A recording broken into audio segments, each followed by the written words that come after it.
Here's to the finest crew in Starfleet. When it comes to my crew, you won't get any argument from me. This is a parody.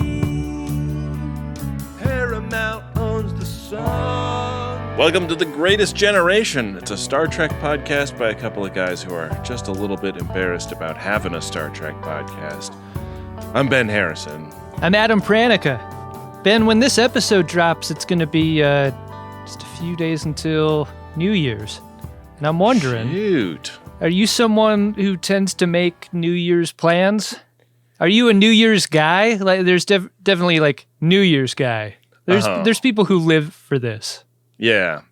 I thought I was New Year's guy for years. And, I think that what I've learned is that I set myself up for failure when I try to make New Year's, a big, perfect event. And it just never is, That's kind of the story with these winter holidays. It's on and on with the gotta make it perfect or you're a failure-ness of the whole thing. And they just wallop you this time of year, don't they? They really do. I'm in a gauntlet that now includes my daughter's birthday in addition to Christmas, Hanukkah, New Year's, and my wife's birthday. And I guess sort of Valentine's Day. Oh, Jesus. As well. Between December and February, it is just chock-a-block with shit I got to celebrate. So I need to bring enough game to make it feel like I did some celebrating, that each celebration got, it's due, but not so much so that I'm leaving it all on the field. I'm not saving anything for the swim back. Because there is a swim back. I need to have something left in the tank. Well, right. I mean, you need to swim back and then you need to swim back out again for the next one. And on and on. There's laps and laps of celebration. This is an endurance game. This is a fucking marathon. Are you fortunate enough to have a person in your family unfortunate enough to have a birthday on one of these holidays? Because my wife famously, on some years, has a birthday on Thanksgiving, as it was the case this year. Yeah, Thanksgiving, I feel like a little bit better than Christmas because you don't have that thing where it's is this all the gifts I'm getting? Is this it? Yeah. But my mom's best friend is a Christmas birthday, and so there's always a little moment in, my mom always hosts a big Christmas dinner, and there's a little moment set aside for Louise. Yeah. Every time. That's the story with my dad, too. His birthday is at night on Christmas, specifically. Oh. He gets that carve out. Okay. Was that the story with Louise? It's like a little moment of observation and one gift. And it always feels a little, I don't know, a little pat on the head, I mean, it seems to work for her, so I shouldn't question it. It's tough. You grow up with friends who have their own special day, and you just never get it. Yeah. I imagine that's a difficult thing. I remember feeling bad for the kids with summer birthdays when I was in elementary school because they didn't get to be the kid who brought cupcakes to school that day. Yeah. God, those cupcakes hit. Yeah. They hit so hard. It was a very exciting day, Yeah. My son has a summer birthday. He's never going to get to know that joy. The boy. Do you think Big Cupcake ruined cupcakes? Because the way the boxed cupcake with the paper and the icing hit at that age, nowadays an adult cupcake is $8. It's the size of a pumpkin. It contains an entire stick of butter between the cake and the frosting. And it's lime flavored or something. It doesn't make sense anymore. And I kind of miss that plain, simple cupcake with the yellow cake and the chocolate frosting and the super hard sprinkles on top. That's a great cupcake. And you can't get that out of a vending machine or a specialty bakery. No, I think those you have to bake at home at this point. Yeah. I should do that. Yeah, you should do that. When my wife is away on business trips, I will sometimes just make a box of brownies. Wow. As I did this last week, and just eat them all myself over the course of a week. That's good stuff. That is good stuff. Maybe I should do the same for cupcakes, is what I'm saying. I like that idea. You got big New Year's plans? You gonna go pop champagne with the swells? We try to get out of LA for all the fireworks holidays, and that's gonna be our story again this year. Yeah. I think we're gonna go up into the mountains though. Nice. Wow. Get some snow hangs. Snow in a fireplace. Snow in a fireplace does sound really nice. Well, a cozy New Year's to you, my friend. Do you want to get into today's episode? Absolutely. Why do you think I'm even here? Instead of up on a mountain, Ben. It's Enterprise Season 4, Episode 10. It's called Daedalus. Got free speech and guitar. So Trip is very excited to meet this guy, Emory Erickson, his engineering hero. Archer is, excited for him. He's like, oh man, it's like the time I met Cochrane. This is going to be that for you. Which is sort of like an awful comp, right? Yeah, I remember the first time I met Zephram Cochrane. Yee. You can hear the ooby dooby playing before anybody even materializes on the transporter pad. Like Archer stares off in the middle distance, and we get an entire episode of flashback to that day.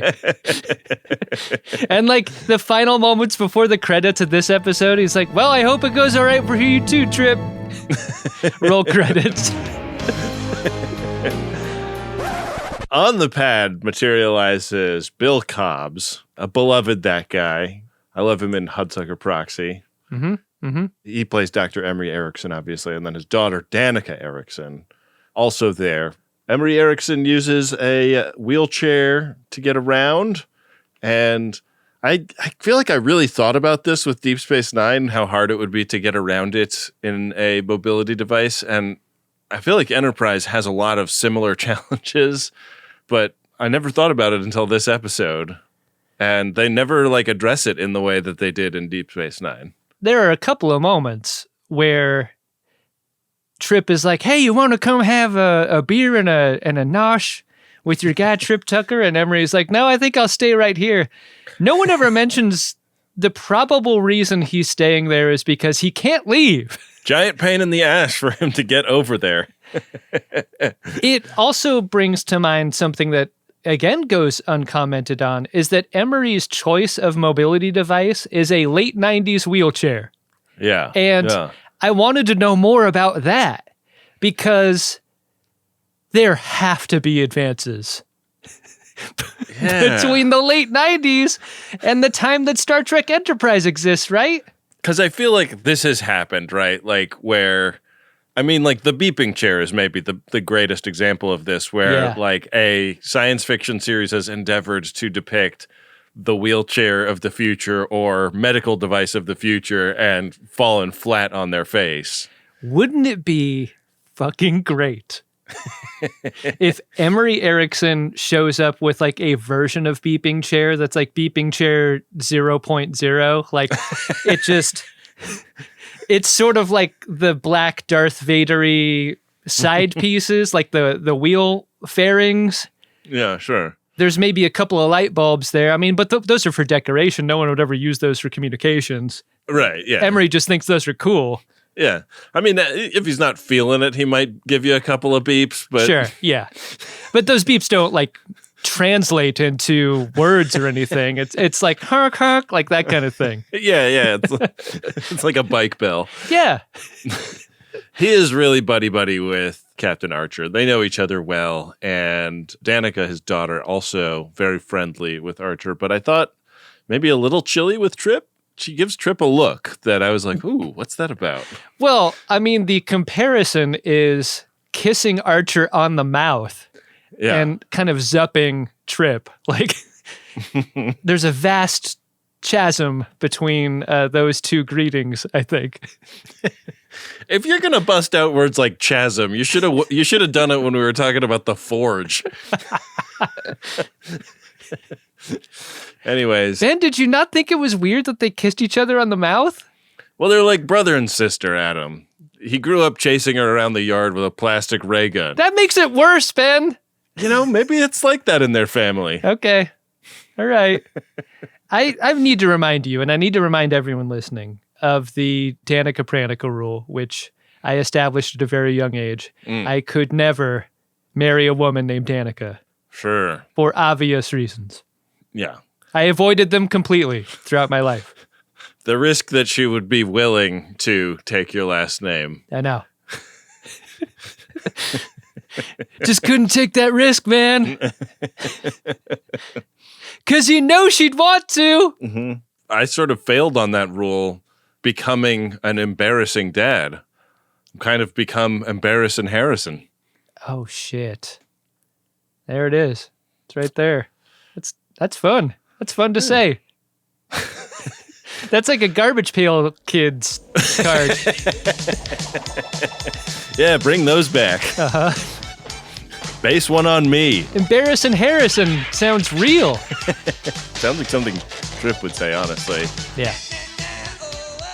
Dr. Erickson is trying to put Archer out of a job with this new experiment that he's come aboard to conduct. But in a jokey way, right? Like, once we can transport the way I'm hoping we can transport, yeah, you're not going to be flying starships around too much anymore. I see you're kind of a taxi cab driver up here on the Starship. I'm kind of working on a thing.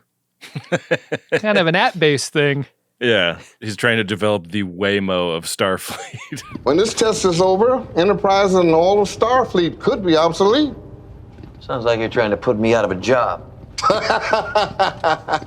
Yeah.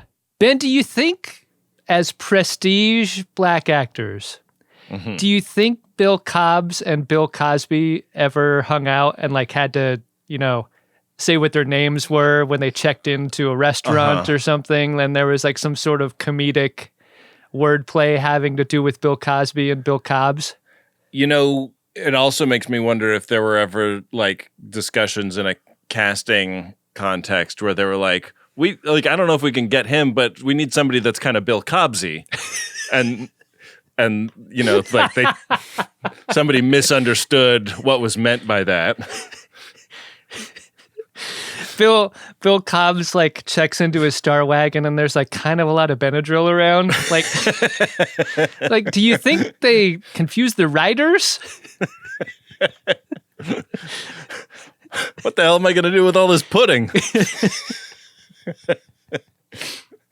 After the theme, Archer's log tells us that they've diverted power from a bunch of areas of the ship so that Emory could have all the power he needs to run his experiment. And speaking of diversions, T'Pol is in the mess hall reading the Kashara, doing that thing you sometimes encounter in public places, the performative reading of a book in a place that's meant for socializing.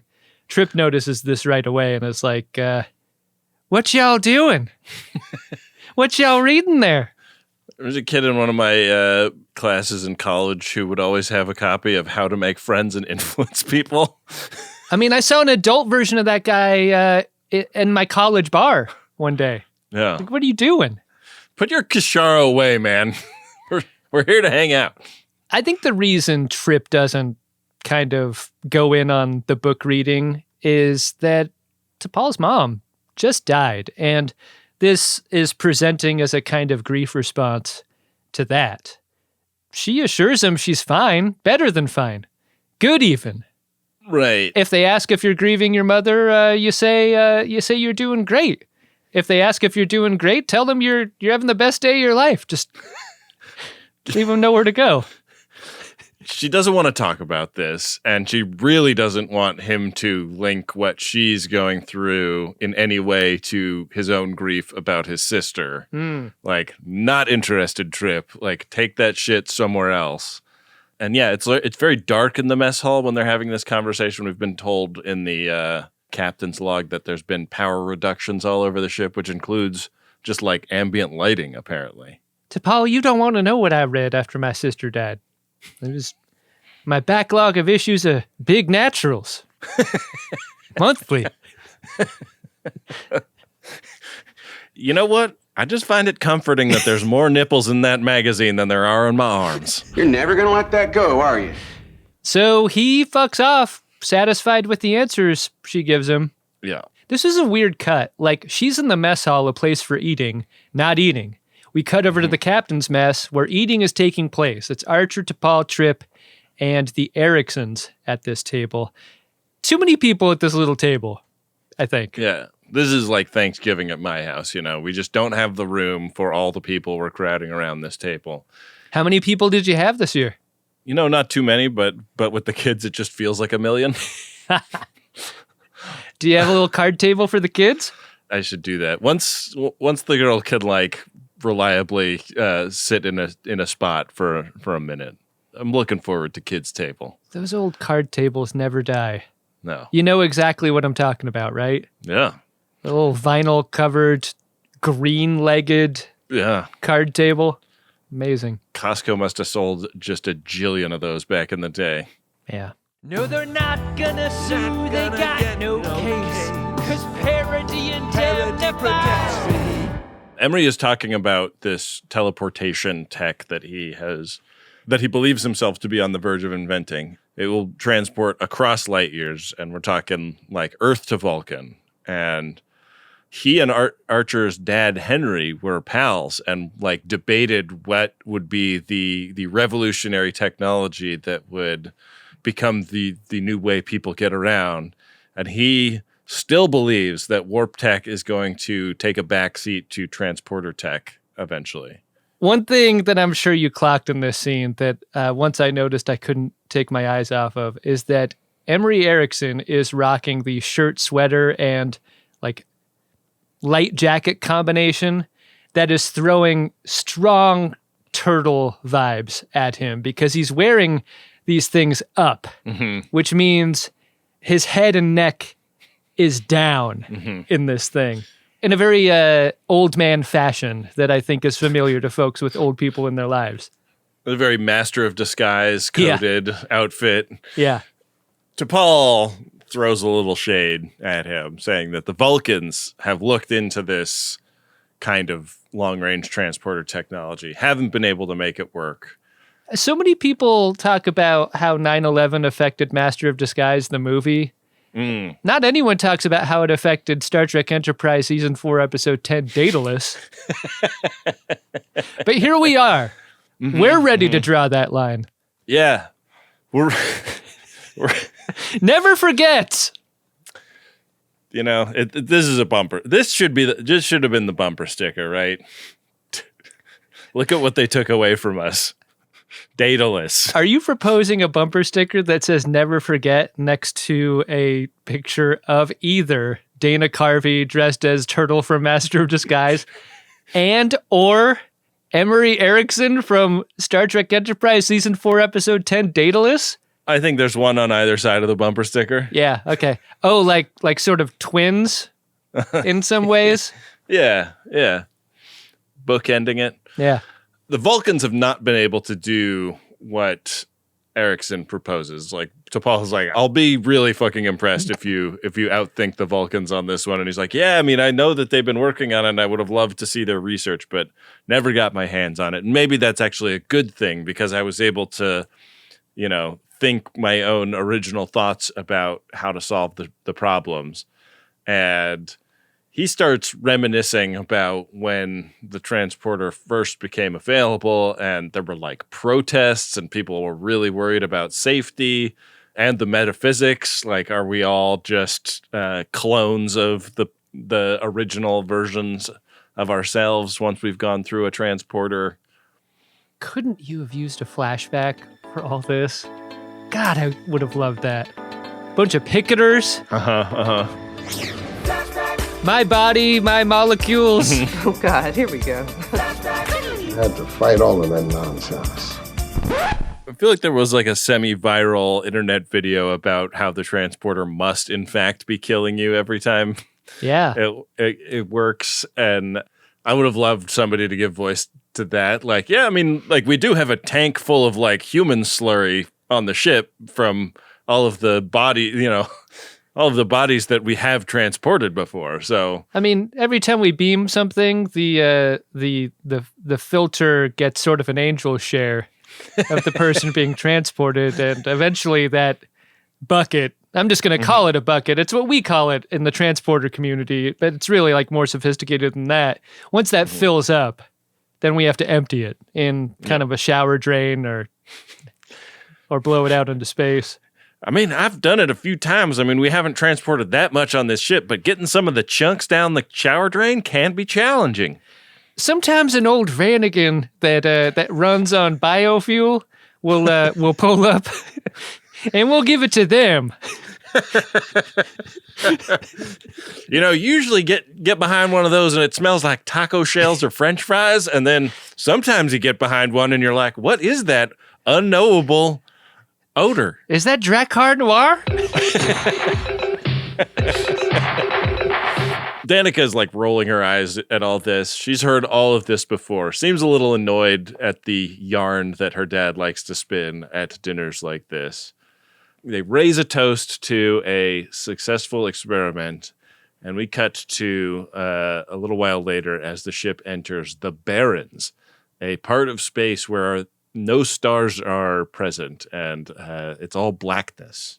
How great are these exterior shots in the Barrens? I was thinking about how they really benefit from that description of this being an empty part of space, because they would look like unfinished otherwise. Yeah. Yeah. They look awesome.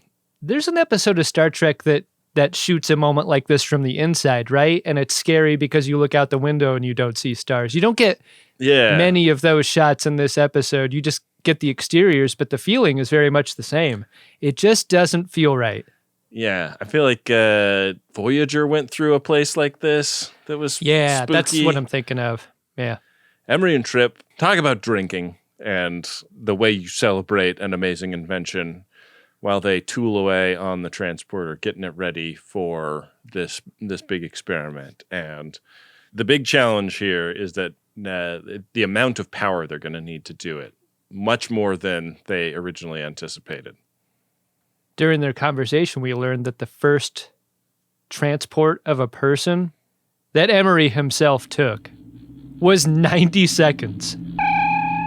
Could you imagine just standing there for what I'm going to presume? Do you think it's 45 seconds out, 45 seconds to appear, or is it 90 on this side and 90 on that side? Oh, man. Yeah, and like, do you feel like you're in both places for some of that 90 seconds? I mean, it kind of reminds me of like really old-timey photography technology where you had to sit super still for a really long time. I was just going to compare it to getting x-rays at the dentist. Yeah. And how it feels like forever, but it's really like 5 seconds. Yeah.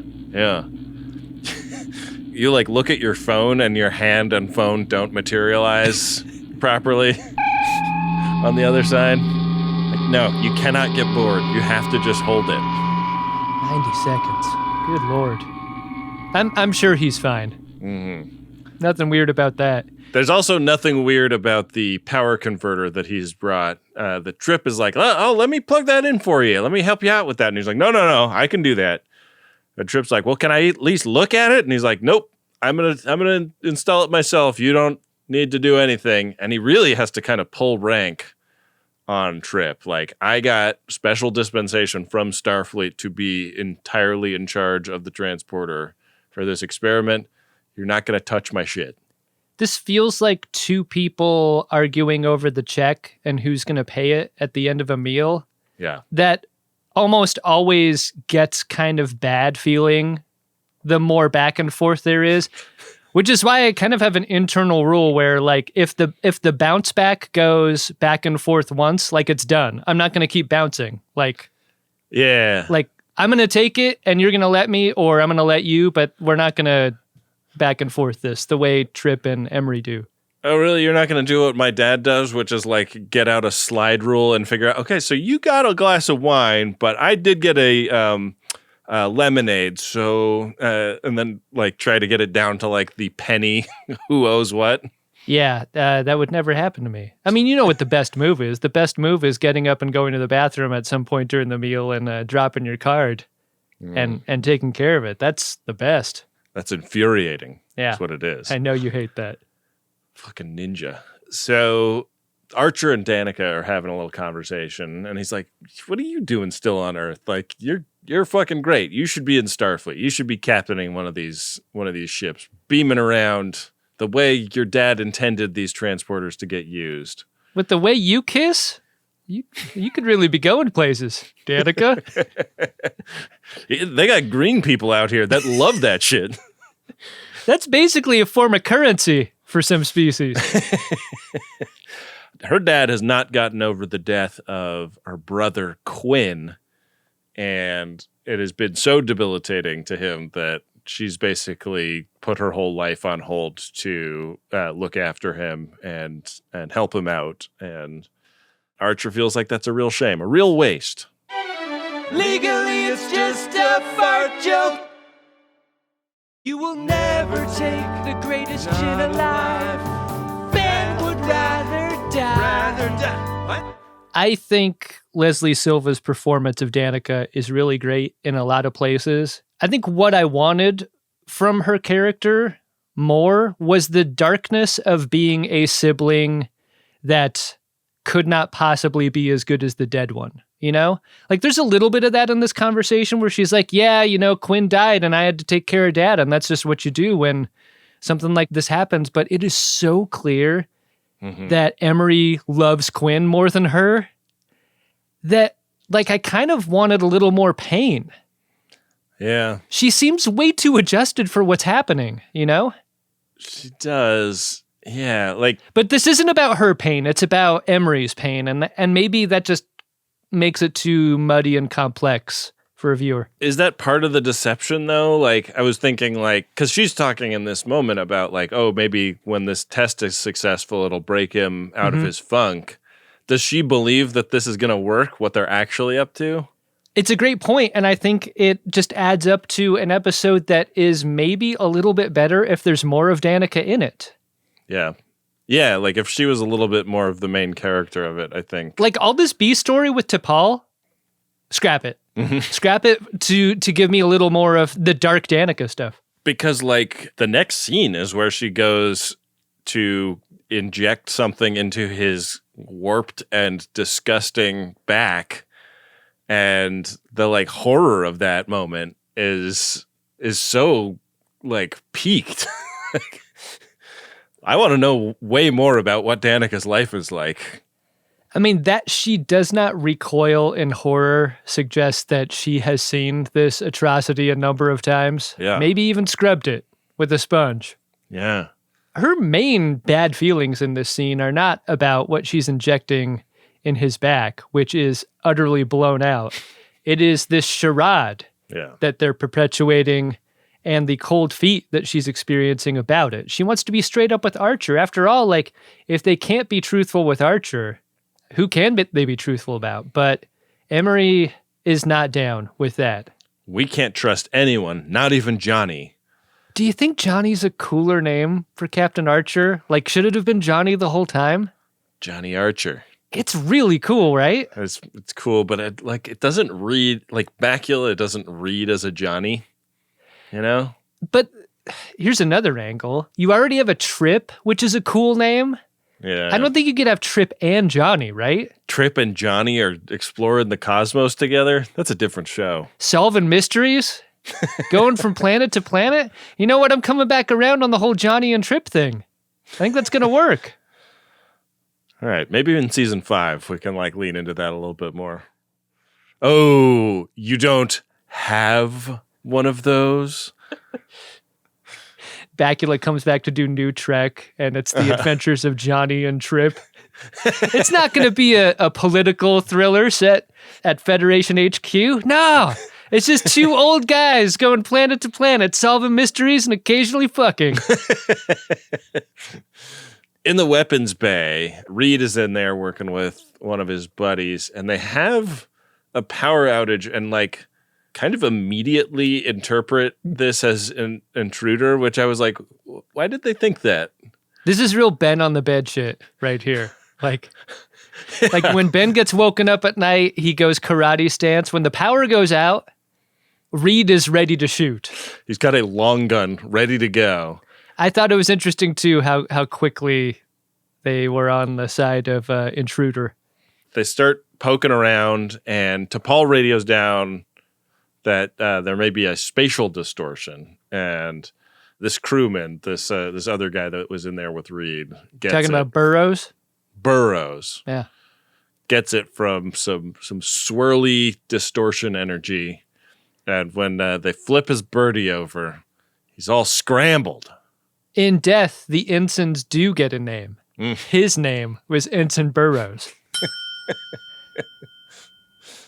They're talking about this whole situation with Dr. Emory, and he's like, "Yeah, man, I know how it is to lose someone. Like we've lost people on these missions before. How can I help?" Expressing lots of feigned sincerity. Yeah. Yeah, I mean, you have to ask the question, and I don't know if it's T'Pol or Trip that does, but one of them's like, have you ever seen anything like that in the experiments you've run? Or in this part of space. In the Barrens? Yeah. And he has not. He claims not to. But he kind of over-knows, doesn't he? Like a suspicious no? Like a little too emphatic? There's a reason this is called the Barrens, Captain. There's nothing out here. A little bit of, why does your voice always get that way when you're denying something? Yeah. That is in fact true. Yeah. The temperature's getting turned up a little bit, right? Because in Erickson's quarters, Danica is coming off the rails about what's just happened. She doesn't want to do the charade anymore. She wants to admit the truth. And context clues between them suggest that this whole experiment is about bringing back her dead brother and his dead son, Quinn. And Archer's dead best friend. Right. So, yeah, if we leave, if we don't do the experiment, if we drop the charade now, we're condemning him to death. And, Dr. Erickson is brimming with confidence that nobody else will die. He's like, that was like a total freak accident. Like, it's not going to go down like that again. It's sort of like making the first pancake, Like, you do these transporter experiments, you got to throw the first one away. Yeah. It's the angel's share, you put the first one down the shower drain. The first part of this test is to beam a probe to some target coordinates that are very far away. And Emory gets helped up to be at the controls to do this personally. This is kind of his move. You'll see this a number of times this episode. He wants to be the one dancing his fingers across the panel. And sure enough, this probe has been beamed further than anything that has ever been beamed, which is a distance I still can't quite comprehend. 40,000 kilometers? That's like to the mailbox, right? I don't know. If not a little bit less. Yeah, probably. But like high in the air, right? Yeah, like that's right. also a part of kilometry. Mm-hmm. Yeah, it's like the x-axis or something. It's always the x-axis, isn't it? I should always guess the x-axis if I don't understand a concept on Star Trek. I think it's a safe bet. All right. Trip wants to celebrate. Like, we talked about getting super fucked up when this works. How about do that thing that kids do with shopping carts where they like push them real fast and then hop on the end and ride them around until you go spinny through the parking lot. Emery's like, we'd go 10 feet before we hit like a bulkhead thing. He turns his Trip down. He wants to watch the telemetry data come in, and Trip, I felt like really took this brush off well, like better than not getting to see the power converter. He's like, all right, man, I'll let you have your moment. This entire episode, I feel like, is about Trip taking bad news well. Yeah, it really is. He's good like that. He reports to Archer that he has some suspicions about what just went down because all of the power demands that we've been told over and over again are the main challenge of this experiment are fucking bullshit. In fact, this beaming technology needs less power than conventional beaming technology. The thing that tipped me off, or like, what I like to say is tripped me off, is no one ever turns me down for a shopping cart push. I'm like the Steve-O of pushing wheelchairs. You'd be nuts to miss out on an opportunity like this. What you don't see in that scene with Trip and Emory is that he's hidden a sack of flour behind him that he's about ready to wing at Emory as hard as he can before pushing him down the corridor. I'm Trip Tucker, and this is Humiliating a Nobel Laureate. Welcome to Jackass. So, yeah, he thinks he's being deceived. He doesn't really know, like, for what reason he is being deceived. What's going on here seems a little deceptive, doesn't it? There's also something like the disturbance that they've experienced in the logs of an experiment from 5 years ago on a research ship that Emory was in charge of. So he fucking lied about that also.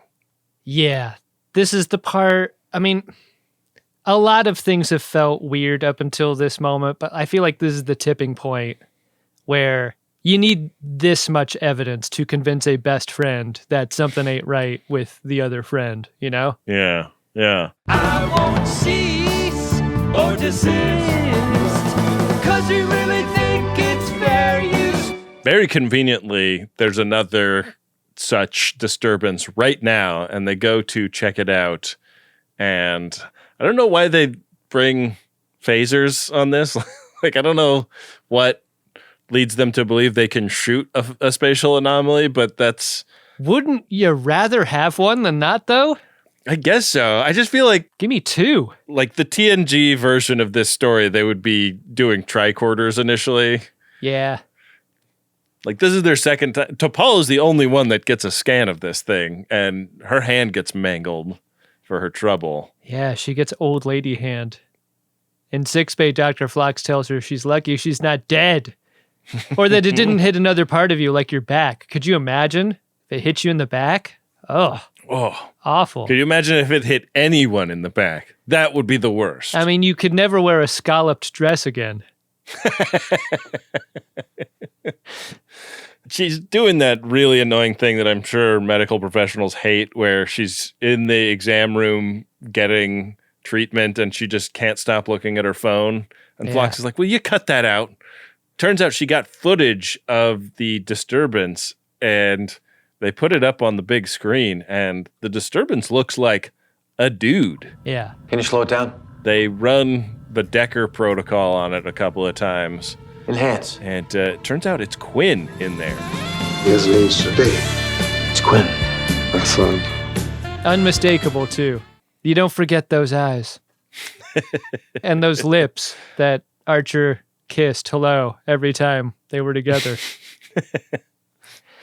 In Emory's guest quarters, Archer confronts him with this evidence, and he finally admits to the charade.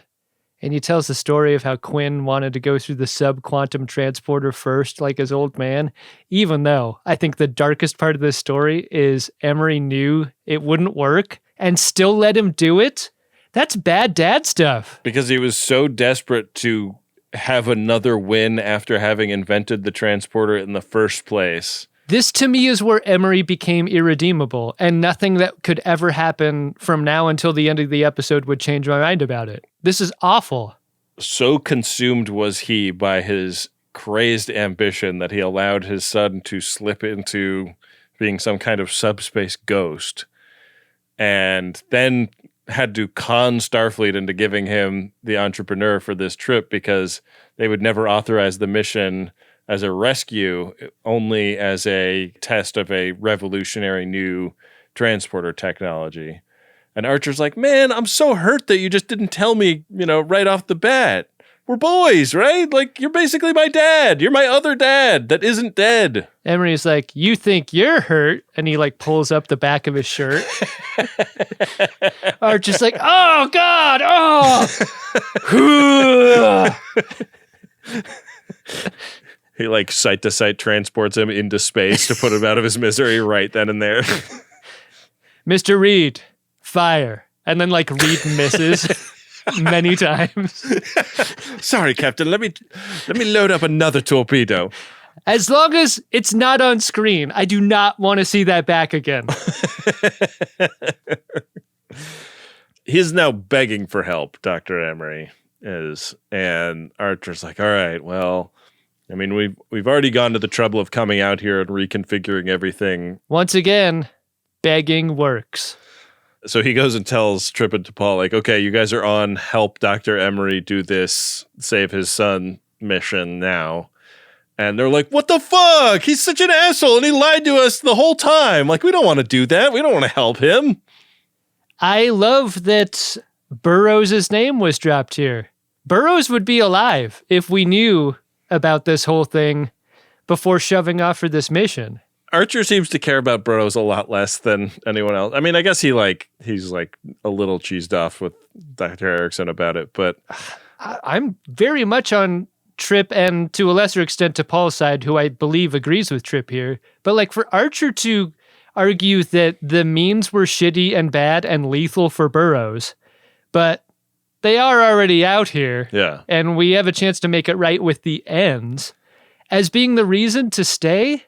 Oh man, I don't like that. Well, we can't just turn the ship around and leave a man to die. So they're gonna get to work, and the next scene is Emory and Trip working in the transporter room, and Trip being a little testy with him, and Emory's like, I liked you a lot better before when you thought, like, I was the greatest that ever was and ever would be.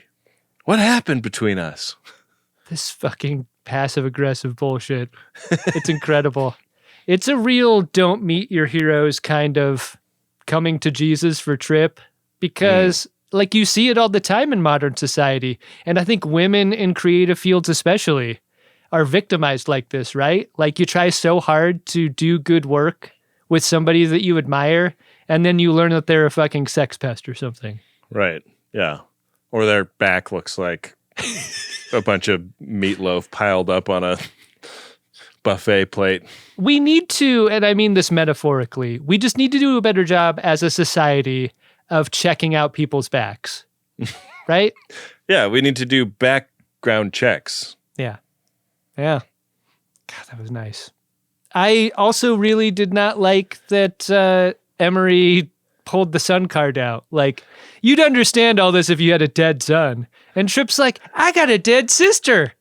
That's way worse. Was he accusing Trip of being jealous that he had an opportunity to get his dead loved one back?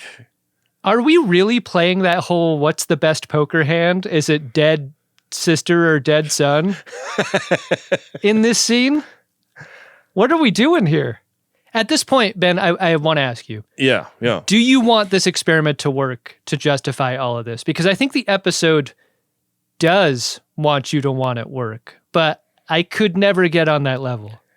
I think that the thing that there maybe needed to be, since we don't know Quinn, is Quinn has some piece of information that we need. Yeah.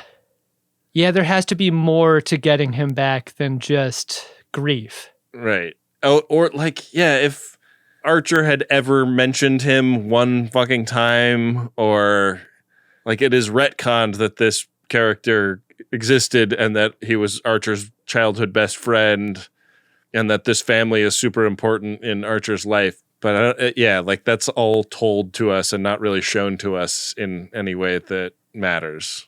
No one ever says this, and I only think I ever felt this very, very subtly.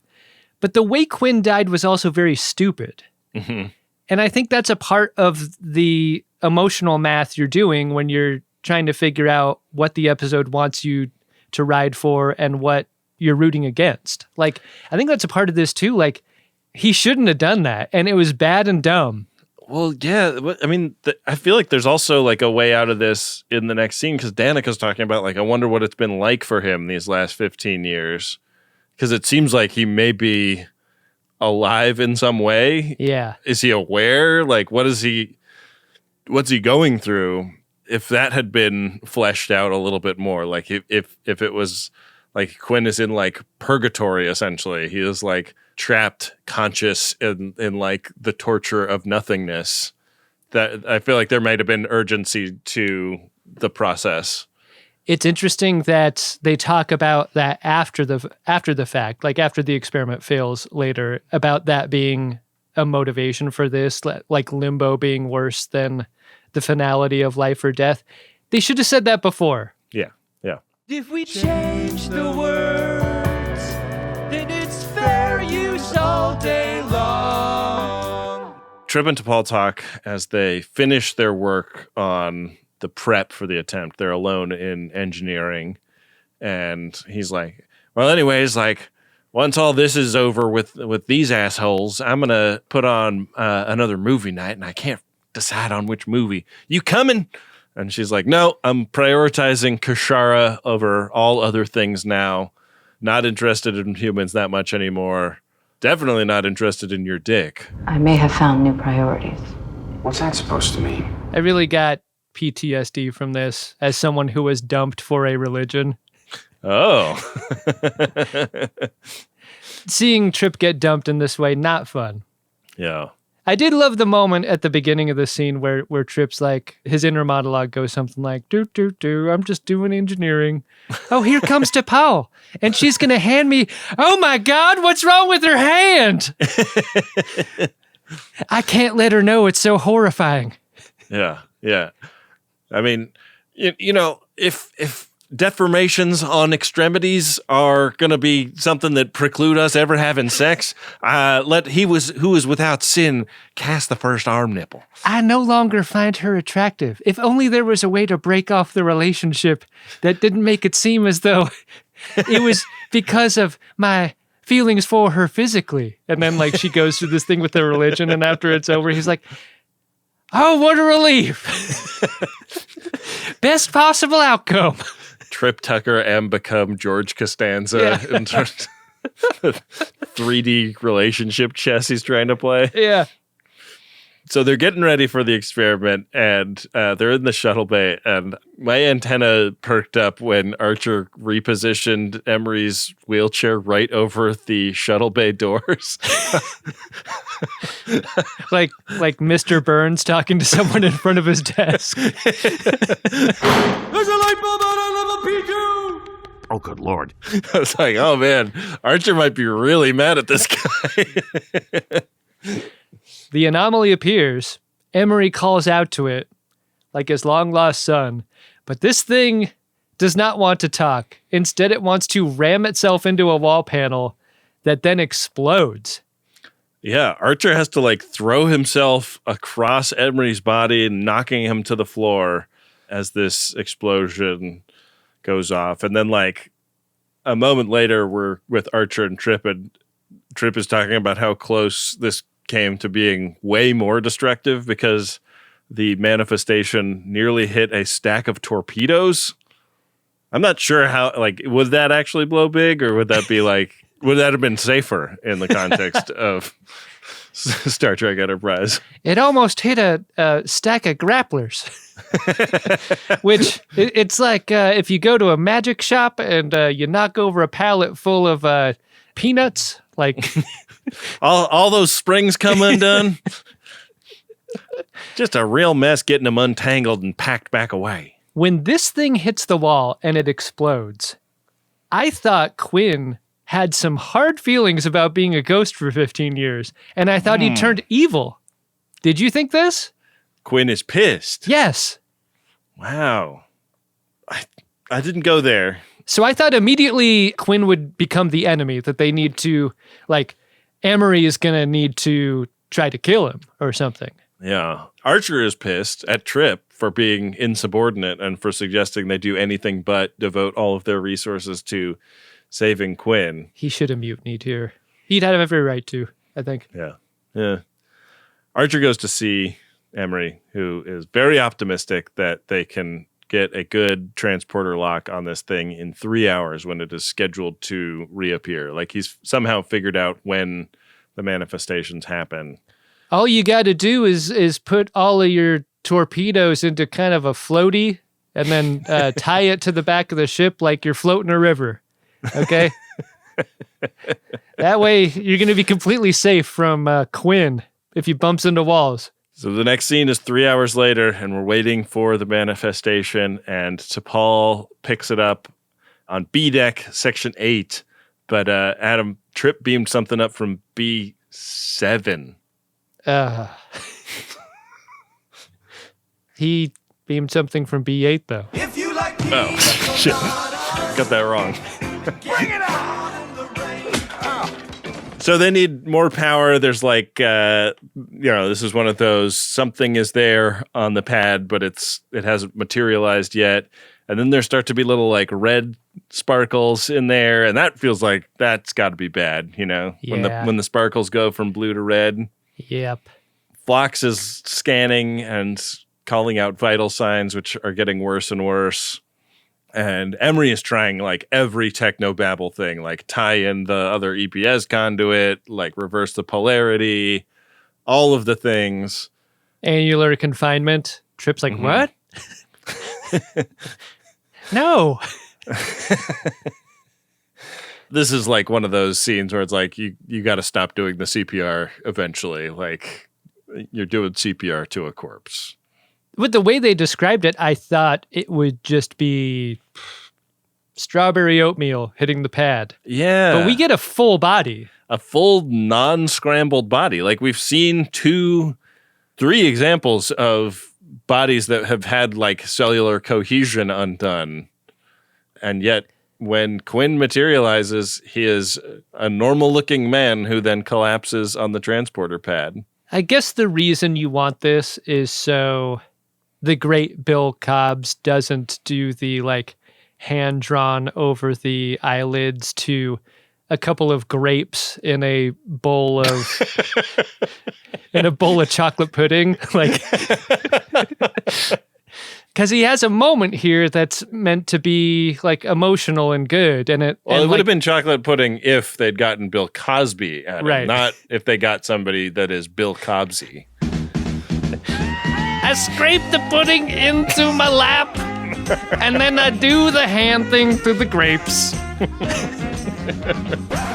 RSVP Quinn. The ship warps home. Emory feels at least he saved his son from this like maddening nothingness of purgatory.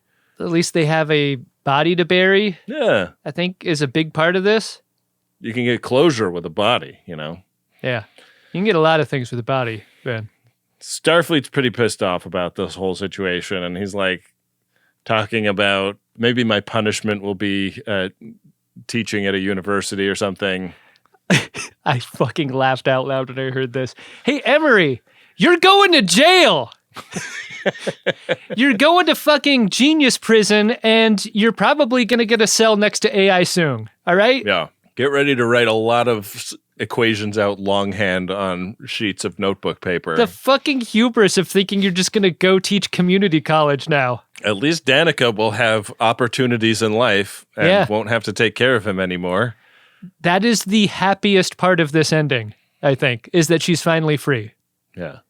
Kind of an interesting, like, end to the episode that is way before the actual credits rolling, because we just kind of pick up on some like story stuff around the ship. Like T'Pol is no longer suffering from Panar syndrome. We learned in scene in Sickbay between her and Phlox that in the kind of spiritual awakening or whatever that's happening on her home planet, people are getting cured of this left and right. They're coming out of the Panar closet and getting cured. And this thing that's happening with her where she's, rebuilding her identity around re-examination of her core beliefs is something that a lot of people are going through. This is another one of those scenes where Jolene Blalock is taking something like good news for her character, but she appears kind of shaken. And wet-eyed Yeah. in receiving it, you know? And the next scene is between her and Trip, and it's I felt like this was pretty well established in the previous scene about this between them, but it is a like unequivocal, I'm going to need you to back off. Like, I'm re-examining beliefs, not penises right now. Trip looks down at her old hand and then back up into her eyes, and he's like, already there. Sorry, I didn't mean to look at it while I said that. I have accepted this outcome. We rendezvous with the Sarajevo, which will be returning the Ericksons to Earth. And on his way out, Emory gives Trip like some handwritten notes about ways to improve the function of the transporter system. And we're out. You can tell that things will never be the same between Danica and Archer because they greeted each other with a kiss on the mouth and they leave each other with a sturdy couple of hands on shoulders. That's pretty cold. Icy. Well, did you like this episode, Adam? I can't pay. Good for late, Got no case. tempting fate. I think for the first time in a long time, in many, many episodes, I feel like this was a real clunker.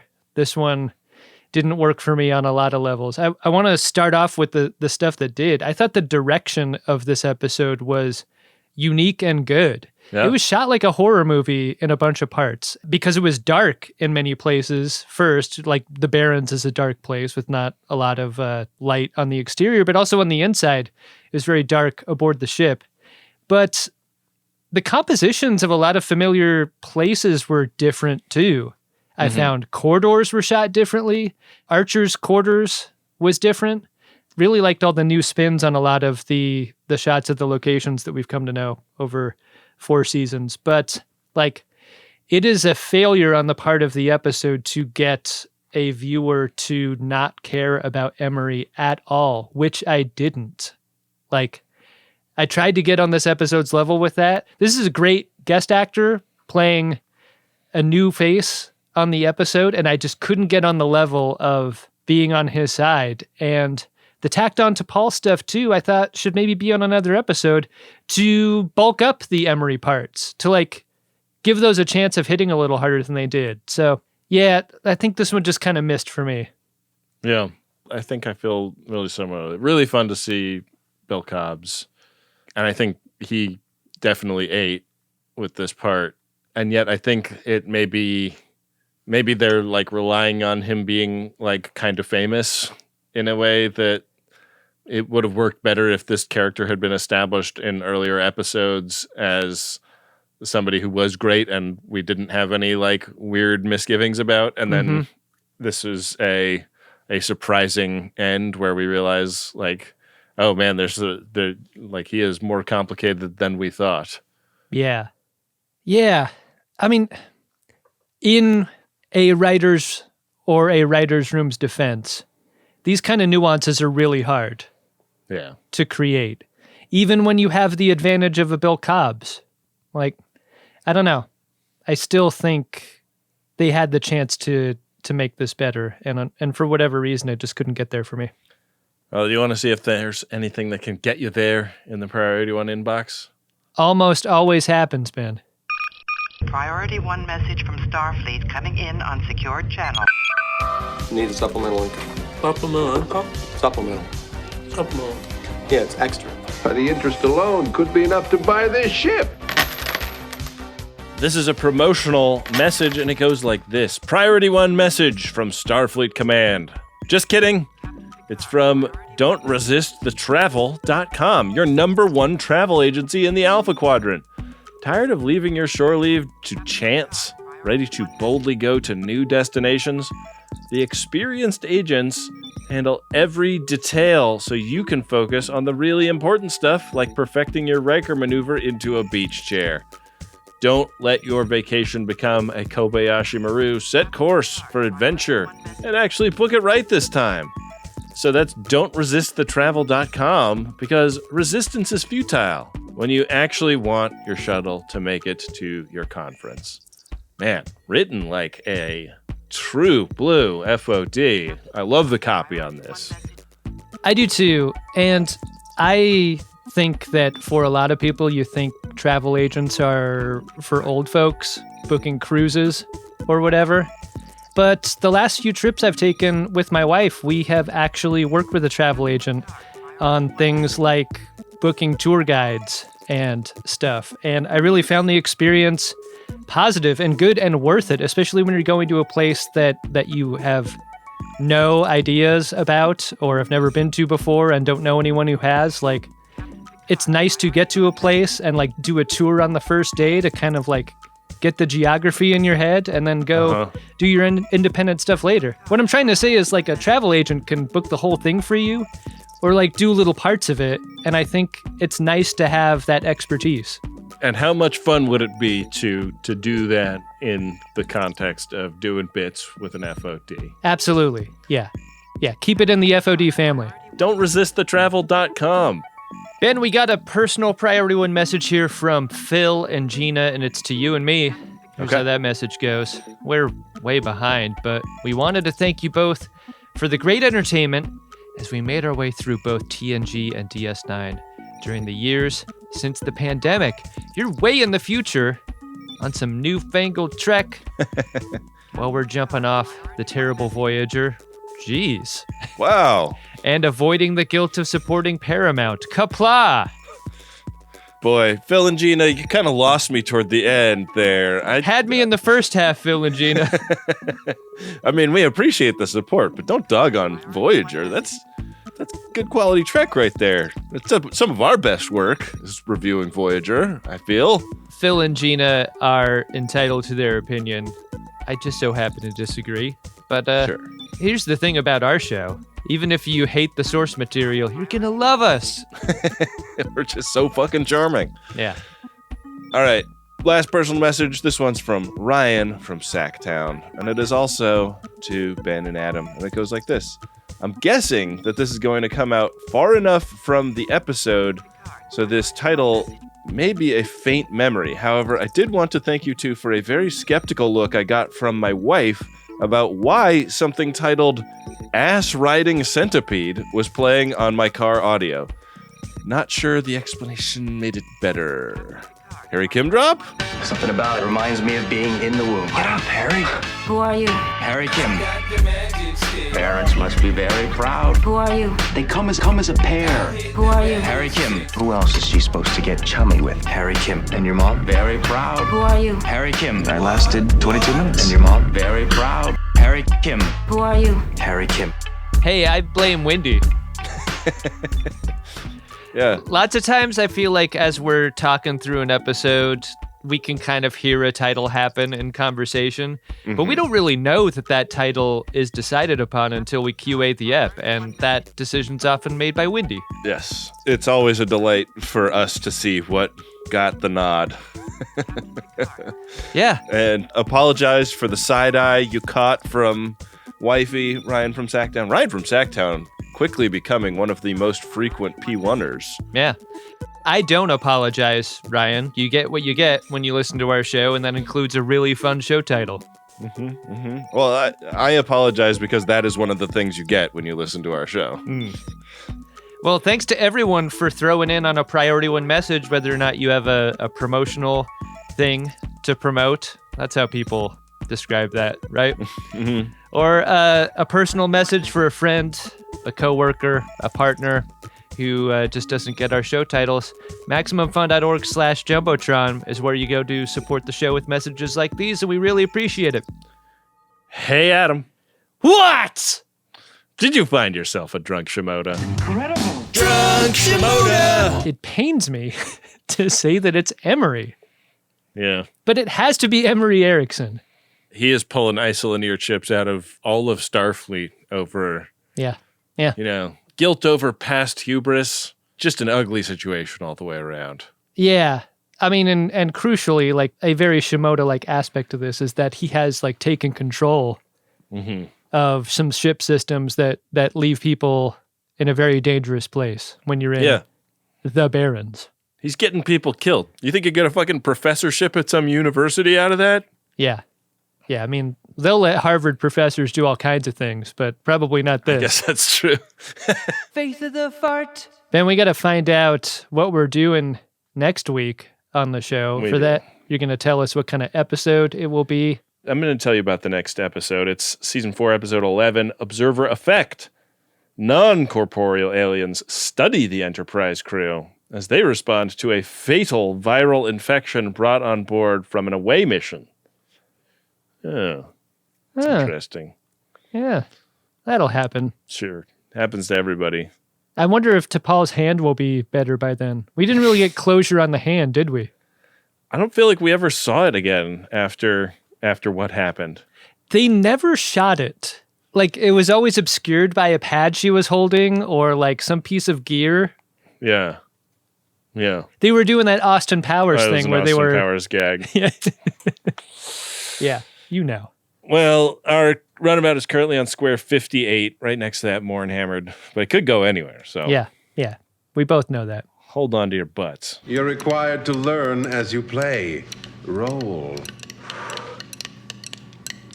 Holy shit. I don't think I've ever done this before, Adam. I rolled a nat 100. Whoa! Chula! Did I win? Hardly. We're on square 58.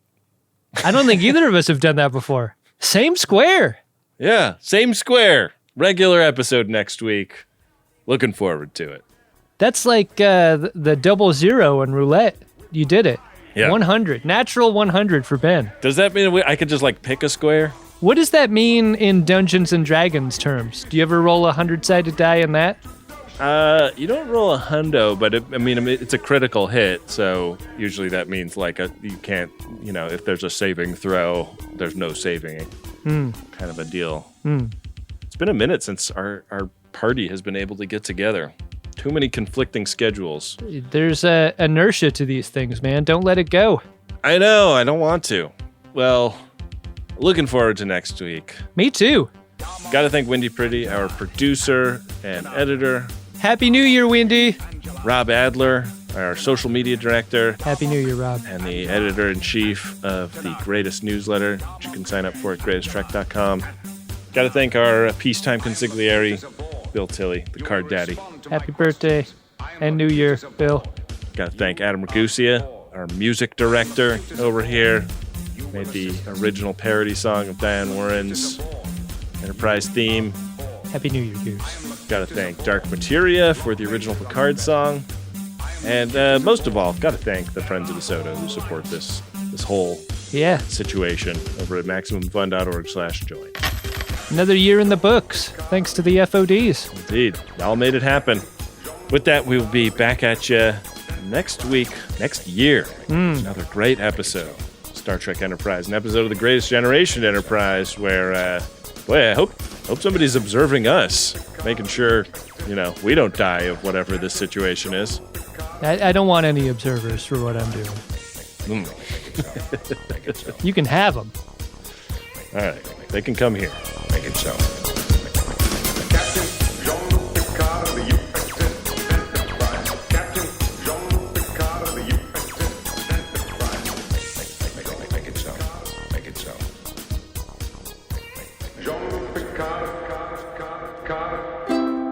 Maximum Fun, a worker-owned network of artist-owned shows. Supported directly by you.